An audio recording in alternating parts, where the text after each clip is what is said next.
اور عن ابی حنیفہ رحمہ اللہ انہ مسیء بالاکل مع الشک، کہ جو شخص شک ہے کہ پتہ نہیں صبح ہو گئی ہے پھر بھی کھائے تو گناہ گار ہے۔ اذا کان ببصرہ علت او کانت لیلۃ مخمرۃ فهو متغیمہ ومتغیمۃ، کانت لیلۃ مخمرۃ او متغیمۃ، یا رات جو ہے وہ چاند والی تھی، اس میں بھی پتہ نہیں چلتی صحیح صبح کا روشنی ہوتی ہے، یا یہ بادل والی تھی تب بھی پتہ نہیں چلتا، او کان فی مکان لا یستبین فیہ الفجر، یہ ایسی جگہ پہ جہاں پہ فجر کو دیکھ نہیں سکتا یہ، وَإِنْ غَلَبَ عَلَى، یعنی یہ تو بات ہے پہاڑ کے دامن میں رہ رہا اور سورج پیچھے سے نکلے گا، اب یہ اس جگہ کو دیکھنے کے لیے اس کو پھر 1 میل دور جانا پڑے گا تاکہ جا کے دیکھ سکے صبح ہو گئی تو نہیں دیکھ پایا ہے۔ وَإِنْ غَلَبَ عَلَى ظَنِّهِ طُلُوعُ لَا يَأْكُلُ، تو اگر اس کے ظن غالب ہے کہ بھائی سورج طلوع ہو گیا، صبح طلوع ہو گئی ہوگی تو نہیں کھائے۔ فَإِنْ أَكَلَ، بس اگر اس نے کھا لیا وَلَمْ يَسْتَبِنْ لَهُ شَيْءٌ، اور کوئی چیز اس پہ ظاہر نہیں ہوئی کہ صبح نکل گئی نہیں نکلی، لا قضاء علیہ فی ظاہر روایت، تو ظاہر روایت میں کوئی قضا نہیں اس میں۔ وَلَوْ ظَاهَرَ أَنَّهُ أَكَلَ بَعْدَهُ قضا ولا کفارہ، اگر یہ ظاہر ہوا کہ اس نے کھایا صبح ہونے کے بعد تو قضا کرے گا، کفارہ پھر بھی نہیں ہے۔ ولو شک فی الغروب، اور غروب شمس میں شک ہے، لم یاکل، نہ کھائے، کیوں؟ لأن الاصل بقاء النہار، کہ اصل یہاں پہ کیا ہوگا، دن باقی ہے، دن کا یقین ہے۔ فَإِنْ أَكَلَ فَلَمْ يَسْتَبِنْ لَهُ شَيْءٌ قَضَى، لیکن اگر اس نے شک کی حالت میں پھر بھی روزہ کھول لیا، کوئی چیز ظاہر نہیں ہوئی، پھر بھی قضا کرے گا۔ وفی الکفارۃ روایتان، اور کفارے میں 2 روایتیں، ایک میں نہیں ایک میں ہاں۔ وتمام بالشهر من الصوم، ادعت المرأة عدم وصول النفقة والكسوة المقررتين في المدة المديدة، اب ایک دوسری مثال لے کر آئے اسی قاعدے کی وضاحت کے لیے۔ دعویٰ کیا عورت نے نفقے کے وصول نہ ہونے کا اور کسوہ کے یعنی کپڑے کے، عورت کورٹ میں دعویٰ کرتی ہے کہ میرے میاں نے مجھ کو نہ نفقہ دیا نہ کپڑے دیے۔ آگے ہے مقررتین، یہ وہ چیزیں جو دونوں کے دونوں مقرر شدہ تھی، تو یہ قید ہے۔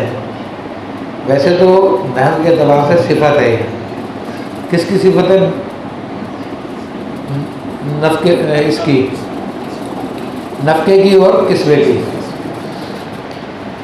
کہ دونوں کے دونوں مقرر کردہ نفقہ اور کسوہ نہیں دیا، تو یہ قید جو ہے یہ فقہی اعتبار سے قید ہے۔ کیا ہے؟ وہ قید احترازی ہے، قید یعنی جس کا خیال رکھنا نہایت ضروری ہے۔ ایک قید اتفاقی ہوتی ہے، کیا ہے؟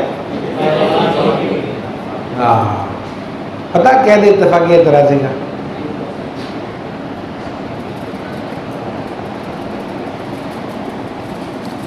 اتفاق سے وہ ہوتی ہے، یعنی وہ ضرور نہیں ہوتی لیکن اتفاقاً حالات حاضرہ کے اعتبار سے محدت ہے۔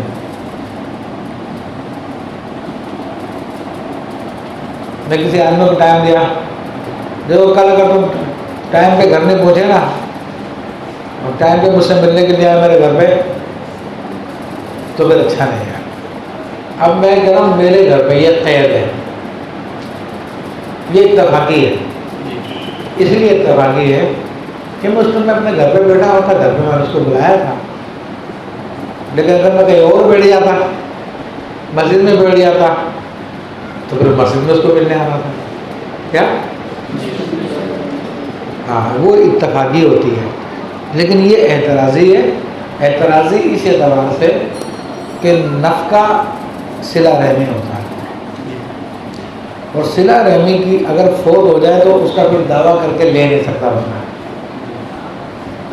یعنی جیسے ابھی آپ کی بیوی ہے، کوئی جھگڑا نہیں ہے، ساتھ رہ رہے، لیکن آپ نے پورا مہینہ خرچے بھی نہیں دیا اور جو کپڑا مقرر تھا دینا تھا وہ بھی نہیں دیا، تو بیوی آپ دعویٰ نہیں کر سکتے کورٹ کے اندر میرے میاں نے اس مہینے کا خرچہ اور کپڑا نہیں دیا میرے کو، کیونکہ وہ صلہ ہے۔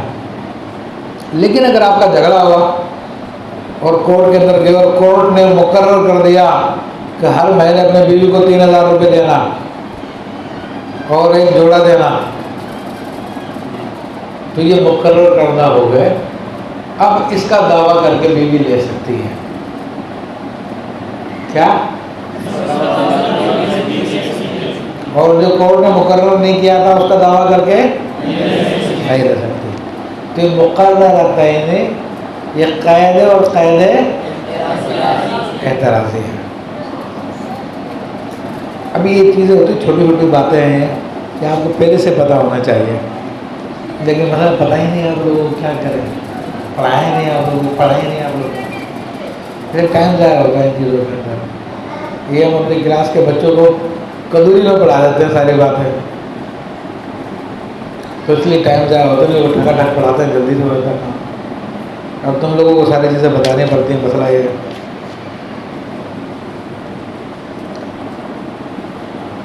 فی مدت مدیدۃ، ایک لمبی مدت میں، کہتی ہے کہ اتنے عرصے کا نفقہ میرے میاں نے دیا جو کورٹ نے مقرر کیا تھا، فالقول لہا، عورت کی بات مانی جائے گی۔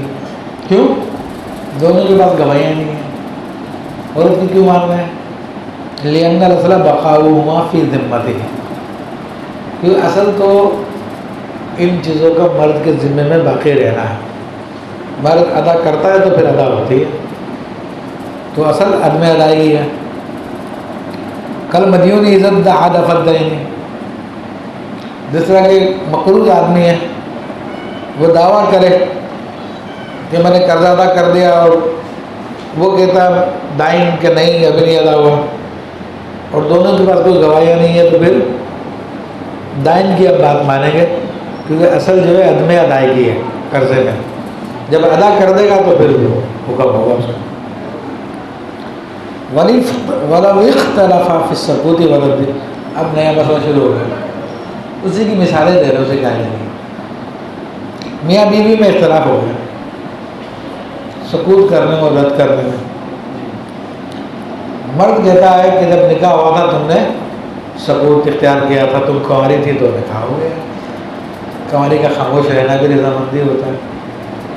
اور وہ بولتے ہیں نہیں میں نے رد کر دیا تھا، کیا بولتی ہے؟ فالقول لہا، گواہیاں کسی کے پاس نہیں ہے، تو اب عورت کی بات مانے جائے گی۔ لأن الأصل عدم الرضا، کہ اصل کیا ہے؟ عدم رضا۔ پھر وہ رضا ظاہر کرتی ہے تو سب کو پتہ چلتا ہے کہ وہ راضی ہو گئی ہے، ٹھیک ہے نا؟ ولی اختلاف بعد العدت فی الرجعۃ فیہا، اسی طرح میاں بیوی کا اختلاف ہوا رجعت کے بارے میں۔ مرد کہتا ہے کہ عدت کی مدت میں نے تم سے رجوع کر دیا تھا، کیونکہ عدت کی مدت میں مرد کا زبانی کہہ دینا میں نے رجوع کیا، رجوع ہو جاتا۔ عورت کہتی ہے نہیں تم نے رجوع کیا ہی نہیں تھا، میں تمہاری بیوی نہیں ہوں، اور تو عدت گزر چکی ہے۔ وہ کہتا ہے کہاں جا رہی ہے، میں رجوع کر چکا ہوں بھائی۔ وہ کہتے ہیں نہیں کیا تم نے رجوع، اب کیا ہوگا؟ القول لہا، جب کوئی گواہیاں نہیں ہے کچھ نہیں ہے تو اس میں عورت کی بات مانی جائے گی۔ لأن الأصل عدمہا، کیونکہ اصل تو عدم رجوع تھا نا، کیونکہ اگر رجوع اگر اصل ہوتا تو پھر جھگڑا ہی نہیں ہوتا ہے۔ طلاق دینے کا مقصد کیا تھا؟ جدا کرنا، دور کرنا۔ ولو کانت قائمۃ، ہاں اگر عدت موجود ہے، پھر عدت کے اندر جھگڑا ہوا، مت کہنا میں رجوع کر لیا تھا اس سے، میں نے دیکھا نہیں آپ نے ابھی تک رجوع نہیں کیا، تو اب کس کی بات مانیں گے؟ اب مرد کی بات مانیں گے۔